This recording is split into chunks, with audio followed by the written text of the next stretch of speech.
With the recent tragedy in Boston still fresh in our minds, it remains clear that terrorism and violent extremism continue to be prevalent threats around the world. And the RCMP's recent arrest of 2 individuals in Canada, resulting from an ongoing investigation into terrorism-related activities, demonstrates that terrorism continues to be a real threat here at home as well. Canada will not tolerate terrorist activity, and we will not be used as a safe haven for terrorists or those who support terrorist activity. Ladies and gentlemen, preventing, countering, and prosecuting terrorism is a top priority for our government. This government believes in the Canadian justice system and in our society, which holds people to account for their choice to commit these acts. Canadians can be assured that we will stand firm in our commitment to keep Canadians safe from those who wish to harm us. Our government will continue to be vigilant and take the steps necessary to protect Canadians and their families and work with those international partners who share our values. We must do everything we can to prevent events like the bombing of Flight 182. Preventing future acts of terrorism is the greatest tribute we can offer to the families and friends of victims of terrorism. To do this, we must equip ourselves with knowledge that helps us identify and address threats, that promotes resilience among Canadians in the face of terrorism, and that enables us to create tools to effectively counter terrorism and violent extremism. Today I'm happy to announce the 3rd round of funding for the Kanishka Research Project. This follows 2 very successful rounds of projects, a few of which I will speak to shortly.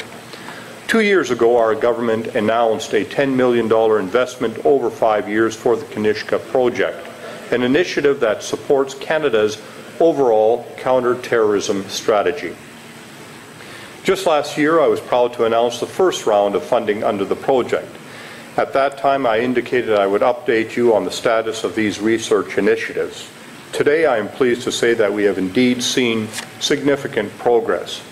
Our understanding of issues like the recruitment methods and tactics of terrorists is being strengthened, providing more effective policies, tools, and resources for law enforcement and people on the front lines, including community leaders, police, lawyers, and judges. It is being strengthened because over the first 2 years of this initiative, we have significantly expanded the community of researchers, disciplines, and universities addressing such questions. And we have connected that research community with officials responsible for national security. Just on the side, I was very pleased to note the Ontario Court of Appeal decision in sentencing the Toronto 18 bombers that recognized that terrorists are a very different breed of criminals. They're still criminals, there's no question about it.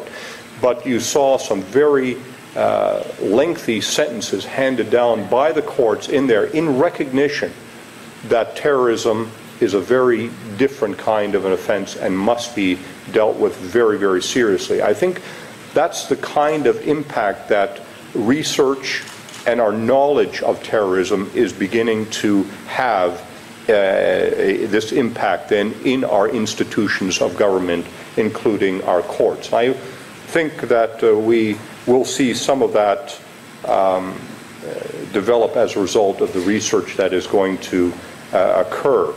I would like to highlight some of this research here today. The Association for Canadian Studies is taking measure of Canadians' awareness, knowledge, and perspectives on issue of security, terrorism, and counterterrorism. This research will support the government's commitment in the counterterrorism strategy to build resilience in the face of terrorist threats and attacks.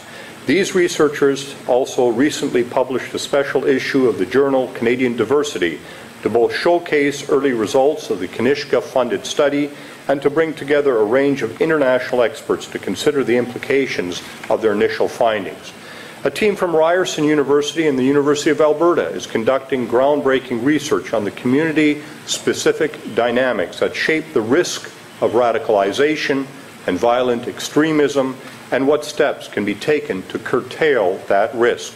And here at Carleton University, researchers have completed a study of terrorist groups that have used or attempted to use or acquire chemical, biological, radiological, and nuclear weapons in terrorist attacks. By examining the historical record, researchers have shed light on the types of groups that seek to acquire and use these weapons. Ladies and gentlemen, this is just a snapshot of the important and, might I add, practical work being done through the Kanishka Project. This project is about providing law enforcement and security agencies with the tools necessary to combat terrorism. In so doing, we understand terrorism is not a part of our society, but the action of those who have rejected it and have attempted to condemn its citizens to fear and death. Terrorism is a method of attack. It is a planned assault and not a creation of our society or our beliefs. People who ask about how our society may be at fault in causing terrorism are asking the wrong question. Terrorism in a free society like ours is a matter of personal choice and therefore personal responsibility. Those who engage in it will feel the full force of the law.